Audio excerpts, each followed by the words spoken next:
Is a little going into this year with having the ability to work with players in groups over the summer. Do you feel like that's going to just almost right away put you way ahead of where you've been in past years? Yeah, it was great to work with the players this summer. But everybody in the country had to work with their players this summer. But I think it helped our players. We were able to see where they were at and make sure that they're at least getting in the gym those 2 hours during the week. And so I think it was a big advantage, and I think it helped the players. Yeah, obviously the big questions, Asia and Jess, how are they coming along? How are they looking? Good. Asia, is going through contact right now. Jess has been released, but I really haven't let her so far, and I'll let her go a little bit today. Because Jess just goes, 110 miles an hour, and I really don't need her to do that right now. But I'll let her go a little bit live today, and then we'll keep her, moving along. But you're happy with where they are? Yeah. They've rehabbed great. They're both each leg's about the same strength, and they've done a great job rehabbing. And Allie, our trainer, has done a good job getting them ready back on the floor.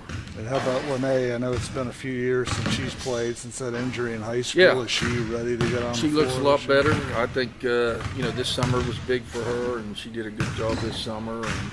And I think she's moving better up and down the floor. So this is our first day though.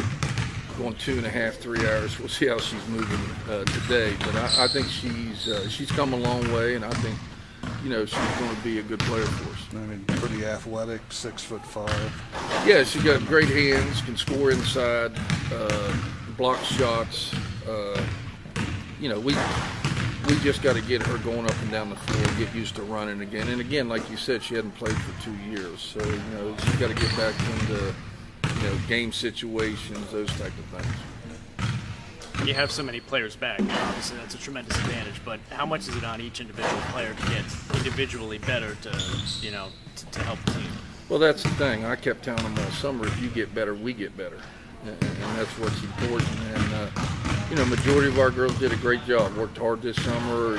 We always heard them in here in the gym, when they didn't have to be, and it'll pay off for them this year. And I think everybody's stronger. Everybody worked hard during the summer, and we're excited. We're ready to go. And we got a tough schedule in the beginning. Our first 5 games is a tough schedule. Probably the toughest first 5 games I've had since I've been here. But we did that for a reason because we have a lot of players back. You've got a lot of upperclassmen on this team that have been here in the past. Been a lot of talk about goals of winning conference title, making a deep NCAA run, and now it's starting to set in. This is their last year. They're going to do it. Yeah, absolutely. And our schedule is pretty tough, and I did that for a reason. You got to win, and the bottom line is you can play whoever you want to play, but you got to win some of them games, and then you hope to get, if you're fortunate enough to get the NCAA, you got to hope to get a higher seed and not be on somebody's home floor. So, if we take care of business during the season, then we'll have an opportunity at the end of the season. Looks like the Big 12 helped you out some with your travel this year. Things are going to be a little better than we got last year. like on 2 trips, don't have to come back. We'll play 4 games. The negative of that is I think one game we play like on Friday, and then we play again Sunday. So we only have 1 day prep, 1 day rest. So, but that's how you got to do it if you're going to make those type of trips. But, we'll get, in 2 trips, we'll be able to get rid of 4 away games. Out of the 9. Yeah. 2 over Christmas break. Right.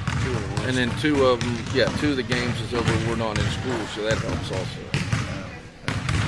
Who are some of the new players that caught your eye in some workouts? Well, I tell you what, I think, coming in, I thought we had to get people healthy, Asia and Jess.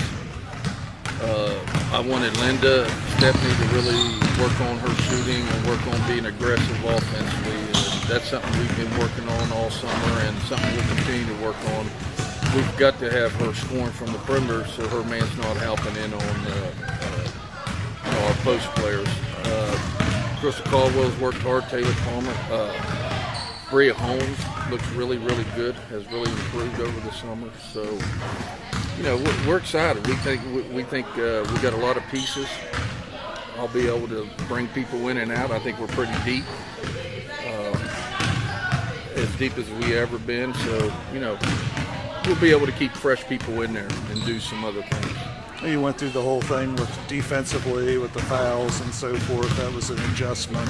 Well, yeah, now they're Big coming 12. out with this new thing that now the big push in the country is they want referees to call closer and less contact and all that. So, you know, we had several games last year. Other teams shot 40-something foul shots. I don't know. We may set an NCAA record this year if they're going to call it any closer. So, I don't know. It's probably a good thing we're deep. I'll be honest with you, because that's the big push now throughout the country is, and we're even having a conference call on it about how they're going to try to make less physical and call a lot more fouls. Don't let you touch people as much and that type of stuff. How's that going to affect the way Well, you're it'll affect coaching us. You know, we've been trying to tell them keep their hands off, but you know, we play aggressive and we play up the lane and we get after defensively. For teams that sit in the zone, it's great for them. You know, it's great for them. For teams that get out or very aggressive defensive, it's going to be an adjustment.